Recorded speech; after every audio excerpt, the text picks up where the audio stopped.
अगर आपकी मन्नत पूरी न हो रही हो, फिर तमाम प्रयासों के बावजूद आपको करियर में सफलता न मिल रही हो या व्यक्तिगत जीवन में परेशानी चल रही हो, मसलन कोई भी दिक्कत हो, तो परेशान होने के बजाय अब की सावन सोमवार का व्रत करके यहाँ बताई गई व्रत कथा का पाठ करें।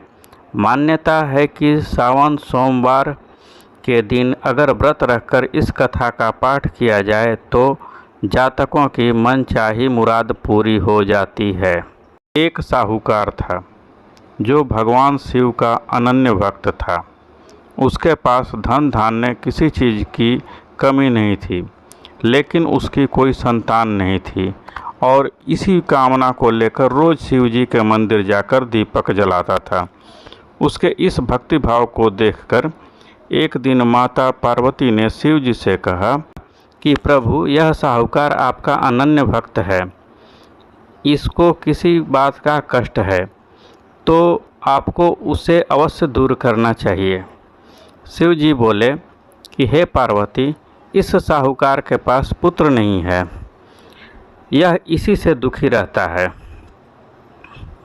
माता पार्वती कहती हैं, हे ईश्वर, कृपा करके इसे पुत्र का वरदान दे दीजिए। तब भोलेनाथ ने कहा, हे पार्वती, साहूकार के भाग्य में पुत्र का योग नहीं है।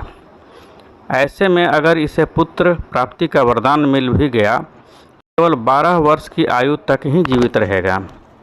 यह सुनने के बाद माता पार्वती ने कहा, हे प्रभु, आपको इस साहूकार को पुत्र का वर देना ही होगा, अन्यथा भक्त क्यों आपकी सेवा पूजा करेंगे।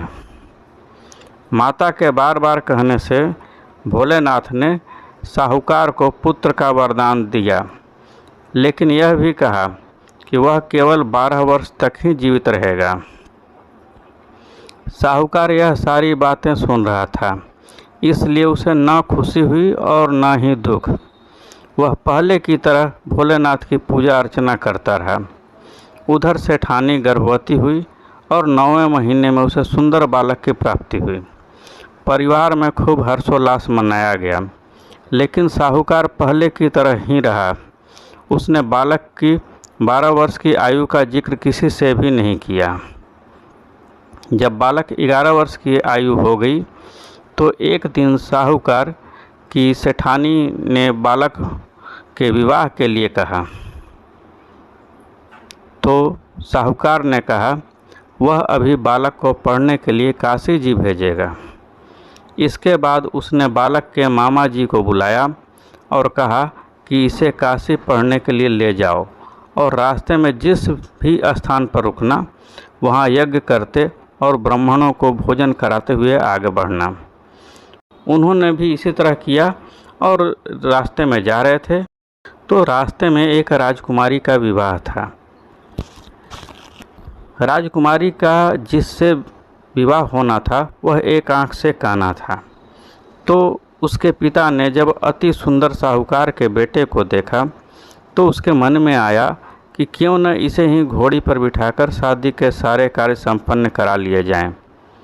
तो उन्होंने मामा से बात की और कहा कि इसके बदले वह अथाह धन देंगे। तो वह भी राजी हो गया। इसके बाद साहूकार का बेटा विवाह की वेदी पर बैठा और जब विवाह कार्य संपन्न हो गए तो जाने से पहले उसने राजकुमारी की चुंदरी के पल्ले पर लिखा कि तेरा विवाह तो मेरे साथ हुआ है, लेकिन जिस राजकुमार के साथ भेजेंगे वह तो एक आंख का काना है। इसके बाद वह अपने मामा के साथ काशी के लिए चला गया।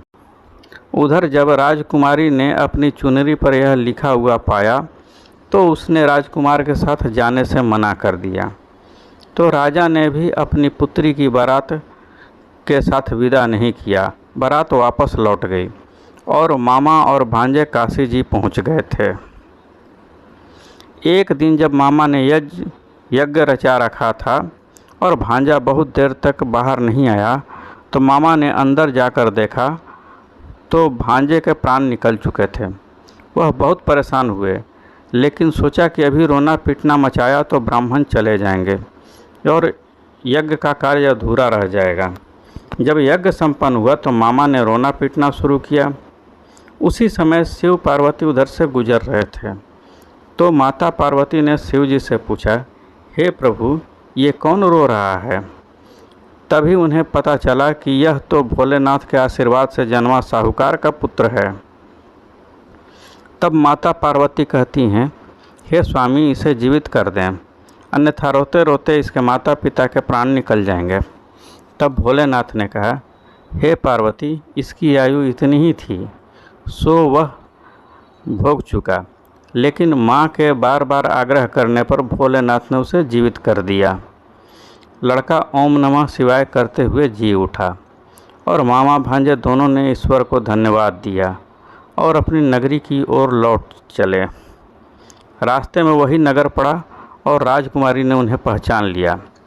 तब राजा ने राजकुमारी को साहूकार के बेटे के साथ बहुत सारे धन धान्य के साथ विदा किया। उधर साहूकार और उसकी पत्नी छत पर बैठे थे। उन्होंने यह प्रण कर रखा था, यदि उनका पुत्र सकुशल न लौटा तो वह छत से कूदकर अपने प्राण त्याग देंगे। तभी लड़के के मामा ने आकर साहूकार के बेटे और बहू के आने का समाचार सुनाया, लेकिन वे नहीं माने तो मामा ने शपथपूर्वक कहा। तब वे दोनों को विश्वास हो गया और दोनों ने अपने बेटे बहू का स्वागत किया। उसी रात साहूकार को स्वप्न में शिव जी ने दर्शन दिया और कहा कि तुम्हारे पूजन से मैं प्रसन्न हुआ। इस प्रकार जो भी व्यक्ति इस कथा को पढ़ेगा या सुनेगा उसके समस्त दुख दूर हो जाएंगे और मनोवांछित सभी कामनाओं की पूर्ति होगी। अभी तक आपने हमारे चैनल को सब्सक्राइब नहीं किया है तो पहले चैनल को सब्सक्राइब कर दें और वीडियो को लाइक कर दें और साथ में बेल आइकन का बटन दबा दें ताकि मैं अगला जो भी वीडियो बनाऊं उसकी नोटिफिकेशन आप सभी तक पहुंच सके। धन्यवाद।